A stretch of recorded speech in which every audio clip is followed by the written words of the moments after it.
प्रिय बच्चों, Pandey arts classes में आपका स्वागत है।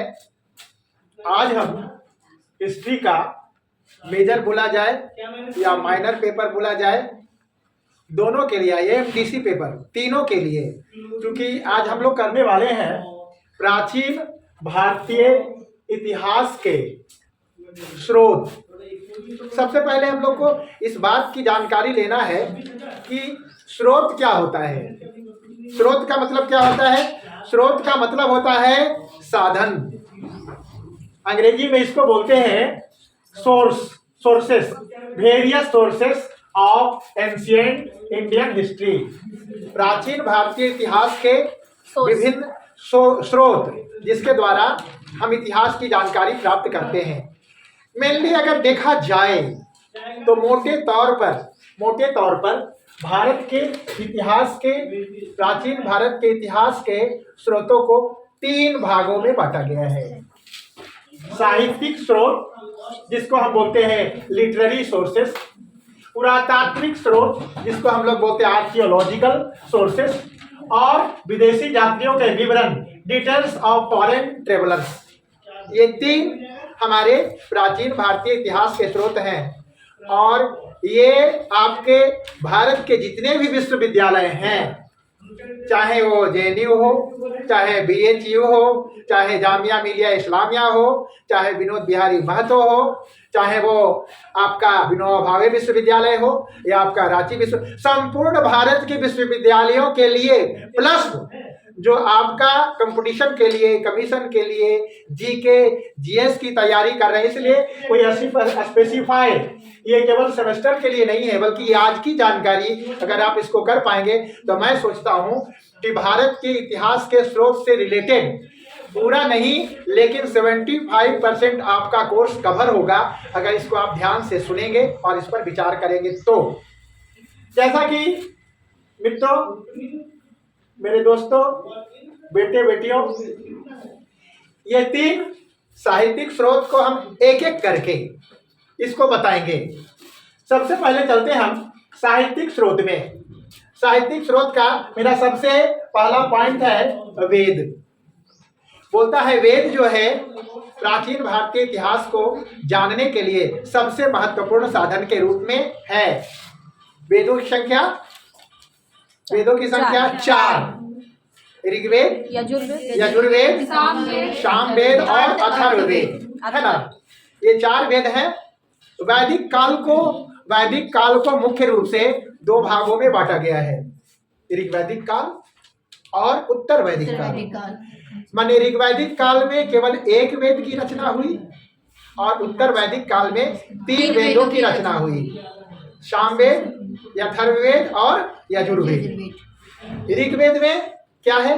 देवताओं की स्तुति से संबंधित जितने भी है, मंगलाचरण वगैरह जितने भी इंद्र हैं, गणेश हैं, आपका अश्विन हैं, सूर्य हैं, मतलब कि जो है जितने भी देवता उनका स्तवन किया गया है।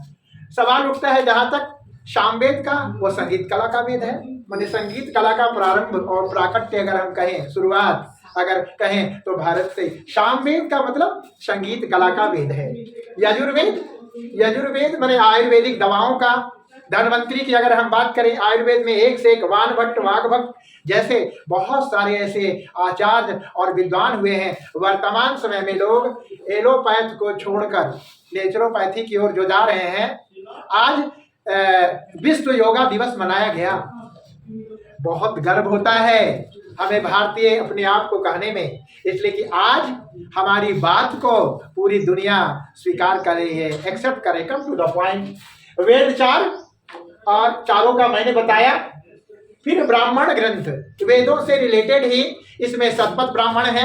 ब्राह्मण ग्रंथों में शतपथ ब्राह्मण सबसे महत्वपूर्ण ग्रंथ में है, जिसमें वेदों के ऋचाओं की टीकाएं, जिसको हम बोले उर्दू में तर्जुमा, अंग्रेजी में बोले तो ट्रांसलेट, या कहो हिंदी में बोले तो उसको टीका, भाषा की टीका की गई है। ब्राह्मण ग्रंथ। अरण्य का मतलब होता है जंगल। वन में बैठ करके और जो विद्यार्थी अध्ययन करते थे तब का एक जवान, ऐसे बोला जाता है विद्या अध्ययन के लिए एकांत स्थाने व नदी तीरे अथवा देव मंदिरे। उस समय विद्याधन के लिए ये 3 स्थान बड़ा महत्व। एकांत स्थान हो, आपका पढ़ने में कंसंट्रेशन होगा, आपकी एकाग्रता रहेगी, पढ़ने में मन लगेगा, अथवा नदी के तट पर, और अथवा देव मंदिर। तो आज देवता के मंदिर में तो काफी भीड़ भाड़ हो जा रहा है, तो वहां तो संभव नहीं, लेकिन लोग जंगल में चले जाते थे जहाँ का वातावरण बिल्कुल शांत होता था। प्रकृति वातावरण में नेचुरल ढंग से गुरु के सानिध्य में, गुरु के पास रहकर लोग विद्या का अध्ययन करते थे, और मौखिक रूप से।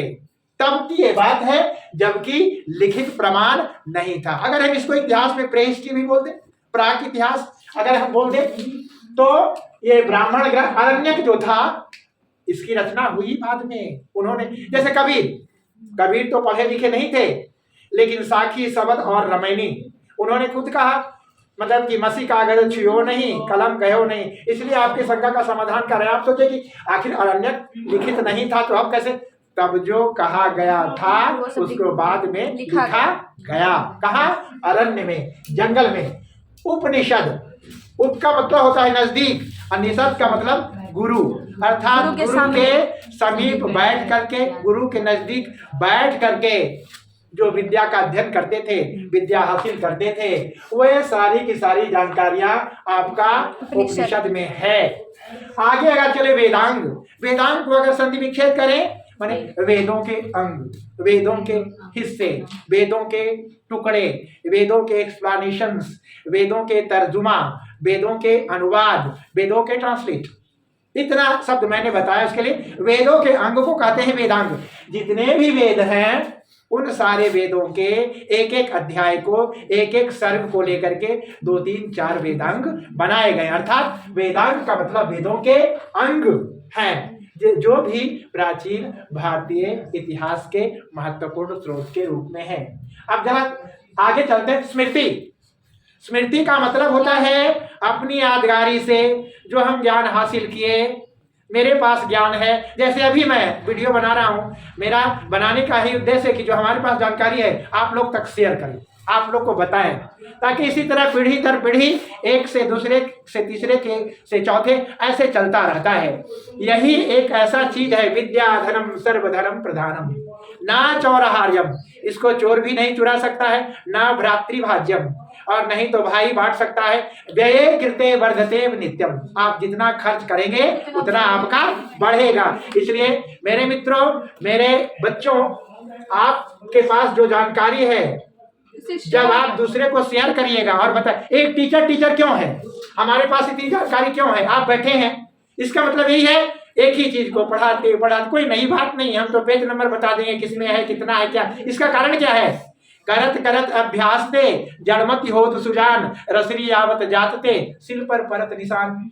अर्थात अभ्यास करने से बारात रात जैसा व्यक्ति भी विद्वान हो सकता है। इसलिए आप लोग से थोड़ा मोटिवेशन, मतलब कि हम भी लेते हैं, और हम आपको यही मोटिवेट करते हैं कि आप अभ्यास करते रहें। किसी चीज को नकारात्मक कभी नहीं, ये हमसे नहीं होगा, ये हमसे नहीं होगा, ये हमसे नहीं होगा, आपसे ही होगा। आप जिसके दिमाग में हमेशा नकारात्मकता चलती है, समझिए वो आदमी उसी समय विफल है। सफलता की सबसे बड़ी कुंजी है, ये हमसे होगा, ये हम ही करेंगे। हमारे महाभारत काल में जब लोग कहता था कि संजय जो है, कमेंट्री सुना रहे थे धृतराष्ट्र को कि हाँ अब देखिए दुर्योधन को भीम ने गदे से प्रहार किया, ऐसा कैसा कमेंट्री हो सकता है। आज आप देख रहे हैं ना, रनिंग कमेंट्री विदेशों में हो रहा है, उसका आपकी आंखों देखा हाल। हमारे वेद, मैं यही कहना चाहता हूं कि हमारे वेदों में, पुराणों में इतिहास की जो बातें हैं वो बिल्कुल ऑथेंटिक है, वो सही है, और उसको काटा नहीं। महाकाव्य, स्मृति के बाद हिंदुओं का 2 महाकाव्य है, एक रामायण और दूसरा महाभारत। रामायण में रामायण महर्षि वाल्मीकि के द्वारा लिखा गया, संस्कृत में है। राम जोड़ अयन, राम तो नाम हो गया, अयन का मतलब चरित्र। उसी को गोस्वामी जी ने मानस में लिखा, रामचरित मानस।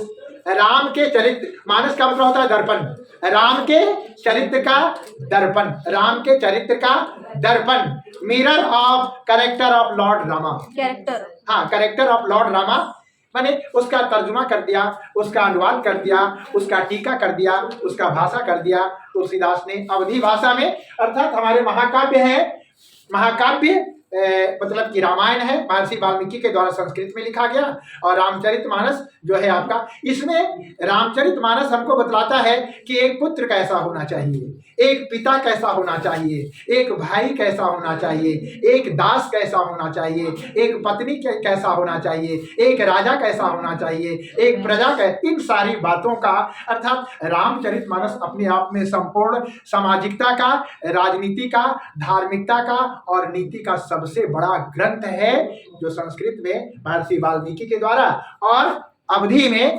तुलसीदास के द्वारा लिखा। चलते हैं जरा बौद्ध ग्रंथ। बौद्ध ग्रंथ में आपका पीटक है, 3 पीटक है ना, विनय पीटक, सूत पीटक और अभिधम्म पीटक, ये 3 पीटक। इन तीनों पीटकों के द्वारा, पीटक माने पिटारा, संदूक, बक्सा या एक तरह से कहिए टोकरी, क्या चीज का, ज्ञान का। अर्थात बौद्ध धर्म के जितने भी ज्ञान हैं वे सारे के सारे ज्ञान इसी पिटारे में है, इसी पीटक में है। और पीटक के बाद आपका होता है जातक कथा। जातक कथा जैसे विष्णु शर्मा के द्वारा लिखा गया पंचतंत्र है। पंचतंत्र क्या है? पंचतंत्र में पशु पक्षियों के माध्यम से जानकारी दी गई है, उनकी कहानियों के माध्यम से नीति के उपदेश दिए गए हैं। ठीक उसी प्रकार आपका बौद्ध ग्रंथ में जातक जो है, जातक कथा, उसमें पशु पक्षियों के माध्यम से संदेश दिया गया है। और जातक कथा का जातका नंबर 405 405 जो है द ग्रेट हार्टेड मंकी, अंग्रेजी में है लिखा हुआ, काल्की का अंग्रेजी में लिखा हुआ द ग्रेट हार्टेड मंकी, वो जातक कथा का सबसे महत्वपूर्ण है। ये है द ग्रेट हार्टेड मंकी, बड़ा घायल बंदर और बड़ा दिल वाला, दोनों एक ही साथ होगा। फिर जैन ग्रंथ है। जैन ग्रंथ भी भारतीय इतिहास के महत्वपूर्ण स्रोत के रूप में है। कौटिल्य का अर्थशास्त्र, कौटिल्य कौन है? चाणक्य, जिसको बोलते हैं विष्णुगुप्त, है ना। इनसे बड़ा कूटनीतिज्ञ कौटिल्य से कूटनीति, क्योंकि कुटिल वंश के थे, है ना। विष्णुगुप्त इनको कहा गया, और एक तरह से कहिए चंद्रगुप्त द्वितीय के गुरु, विक्रमादित्य के गुरु रहे हैं। कौटिल्य का अर्थशास्त्र। कालिदास का मालविकाग्नि मित्रम, कालिदास का मालविकाग्नि मित्र जो है एक नाटक है, मालविकाग्नि मित्र, जिसमें भारतीय इतिहास, भारतीय संस्कृति और भारतीय संस्कारों के बारे में पूरा डिस्क्रिप्शन दिया गया है। खास करके मालविकाग्नि मित्र जो है पुष्यमित्र शुंग जो थे, उनके शासनकाल की जितनी भी घटनाएं घटी, उनकी प्रशासनिक व्यवस्था, आर्थिक व्यवस्था, राजनीतिक व्यवस्था और धार्मिक व्यवस्था का पूरा इसमें डिस्कशन किया गया है। फिर आगे चलते हैं, इसमें जीवन चरित्र है वाण भट्ट के द्वारा। वाण भट्ट संस्कृत में बहुत बड़े महान विद्वान के नाम से जाने जाते हैं, जिनके द्वारा लिखा गया है हर्षचरित्र। फिर हेमचंद्र पाल का कुमार चरित्र, और चंद्रवरदाई का जो है पृथ्वीराज रासो, जैसा कि हम लोग हिंदी में भी जानते हैं रासो ग्रंथों का, तो चंद्रवरदाई का पृथ्वीराज रासो भी भारतीय इतिहास के महत्वपूर्ण ग्रंथों, ये स्रोतों में से आते हैं। क्या क्या हो गया? वेद, ब्राह्मण ग्रंथ, अरण्यक, उपनिषद, वेदांत, स्मृति, महाकाव्य, बौद्ध ग्रंथ में पीटक, जातक, जैन ग्रंथ, कौटिल्य का अर्थशास्त्र, कालिदास का मालविकाग्नि मित्र, जो कि पुष्यमित्र के द्वारा जीवन चरित्र में, वाण भट्ट का हर्षचरित्र और हेमचंद्र पाल का कुमार चरित्र और चंद्रवरदाई का पृथ्वीराज रासो। ये खत्म हुआ साहित्यिक स्रोत। पूरा दार्शनिक स्रोत में जरा चलिए, आर्कियोलॉजिकल सोर्स में अभिलेख, इंस्क्रिप्शन। अभिलेख का मतलब क्या हुआ? जो कि पत्थरों पे या मिट्टी के टैबलेट्स पर ऐसे करके, जो कागजों पर नहीं लिखे गए हैं, कागजों और पत्तों के अलावा, कागजों के अलावा, कागज के अलावा जो भी लिखे गए हैं, उकेरे गए हैं, खुदाई करके ये किए गए हैं, वो आपका अभिलेख, भारतीय इतिहास के स्रोत है अभिलेख। फिर आपका मुद्राएं, क्वाइंस है। क्वाइंस जो है भारतीय, क्वाइंस जो है माने सिक्के, मुद्राएं, जो भारतीय इतिहास को जानने के लिए एक महत्वपूर्ण साधन के रूप में, इसके द्वारा तिथि का निर्धारण, किस राजा का कौन सा काल था, कब से कब तक के उसका शासन हुआ, उसके राज्य क्षेत्र का वर्णन, उसकी आर्थिक स्थिति का वर्णन, उसकी धार्मिक स्थिति का वर्णन, उसका कला और संस्कृति। जैसे ये आपका समुद्रगुप्त का सिक्का मिला, जिसमें उसको वीणा बजाते हुए दिखलाया गया। ये बात शो करता है कि समुद्रगुप्त जो है वो संगीत प्रेमी थे, तभी तो संगीत प्रेमी होने के कारण सिक्का पर उनका वीणा बजाते हुए चित्र को दिखलाया गया है। उसके बाद आपका सी में है स्मारक, मोन्यूमेंट्स। स्मारक माने जो किसी की याद में, यादों में बनाया जाता है। ताजमहल बनाया गया था। हाँ, जैसे ताजमहल कैसे हुआ, ताजमहल हुआ ना मुमताज की याद में, किसने बनाया? शाहजहां ने बनाया, है ना। किसी की याद में दिल घबराने से क्या होगा, वो आते ही नहीं उनका ख्याल आने से क्या होगा। मतलब उनके डेथ के बाद, आफ्टर डेथ, उनकी यादगारी में, उनकी मेमोरी में जो कुछ भी बनाया जाता है उसको उसको बोला जाता है स्मारक। स्मारकों में क्या हो गया? मंदिर हो गया, स्तूप हो गया। उसके बाद अशोक स्तंभ। आज क्या है आपका रुपया, भारतीय करेंसी जो नोट है, जब तक कि अशोक स्तंभ का वो नहीं रहेगा उस पर प्रतीक चिन्ह, तब तक के वो चलने वाला नहीं है। फिर अन्य स्मारक में जैसे मोहनजोदड़ो, हड़प्पा और तक्षशिला में मिला है खुदाई के दौरान। अजंता एलोरा की गुफा है जो भी आपका मोन्यूमेंट्स में ही आएगा, क्योंकि गुफाओं के ऊपर लिखा गया है उसका काल, सांस्कृतिक और एलोरा मतलब एलोरा दोनों गुफा है, अजंता और एलोरा। अजंता और एलोरा महाराष्ट्र में, हाँ, दो गुफाएं हैं पूरा वर्ल्ड फेम का। देखिए ना, जॉन मार्शल साहब क्या कहें, विश्व में सर्वश्रेष्ठ ऐसी एलोरा और अजंता की गुफा है जिसकी समानता दुनिया की कोई वस्तु ही नहीं कर सकती है। क्यों, कैसा है सर गुफा? उसकी गुफा का स्ट्रक्चर, उसका कलाकारी और उसकी चित्रकारी और उसका जो बनाने का जो ढंग है, अगर आप देखेंगे तो आप देखते रह जाएंगे। महाराष्ट्र में है एलोरा और अजंता का गुफा, क्योंकि हम नहीं, हमारे देश के नहीं, जॉन मार्शल जो कि बहुत बड़े, स्मिथ, विंसेंट स्मिथ और जॉन मार्शल, ये दो बहुत बड़े इतिहासकार रहे वेस्टर्न के, जिन्होंने कहा है कि अगर बात करें अजंता और एलोरा की तो दुनिया में कोई ऐसा कलाकृति नहीं है जो कि इसका जोड़ कर पाएगा। अब जरा चलते हैं, वीडियो बहुत लंबा होगा। विदेशी यात्रियों के विवरण, details of foreign travellers, details of foreign travellers. विदेशी यात्रियों की अगर हम बात करें तो आप जानते होंगे चीन का यात्री फाहियान, उसका इतिहास बड़ा ऑथेंटिक है। उसने जो लिखा, जो भारत की दशा, बहुत दिन गुजारा था यहाँ पर, और यहाँ तक कि नालंदा विश्वविद्यालय का वो छात्र भी रहा था। कौन? फाहियान।